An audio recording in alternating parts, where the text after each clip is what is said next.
চলুন, পুজো হয়ে গেছে, এবার রান্না বান্না বসাবো। আর আজকে তো ওই বললাম অল্প অল্প রান্না করব, আবার চন্দ্রগ্রহণ লেগে যাবে এইসব, তার জন্য খাবার দাবার যেন না বাঁচে, অল্প অল্প করে করতে হবে। আর এই যে প্রসাদ এখন রং মাখামাখি করছে। আর পুচকুকে যে আগের দিন দুটো পিচকারি এনে দিয়েছিলাম না, সেই পিচকারিগুলো দিয়ে ওরা রং খেললোই না, ওরা রেখে দিয়েছে।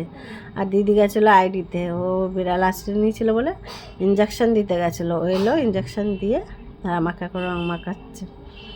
আর ঘরে সারা ঘরে আবিরে আবির ভর্তি, 2-3 বার করে মুছতেই হবে।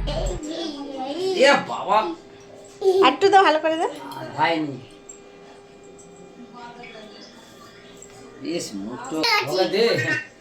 আর দৌড়ে গেল, দাদা ছিল, দাদাকে রং মাখাতে গেছিলো।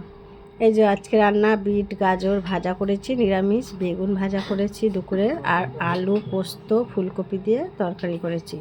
এই যে প্রসাদ বেঁচেছিল, তাই ভাবলাম তুলসী পাতা দিয়ে রেখে দিই, এবং বিকেলে শাশুড়ি আসবে, শাশুড়িকে দিতে হবে। আর এই যে চা পাতা জলে সব কিছুতে আমি তুলসী পাতা দিয়ে রেখে দিয়েছি। প্রত্যেকটা জিনিসে না দিলে না এগুলো আবার ফেলে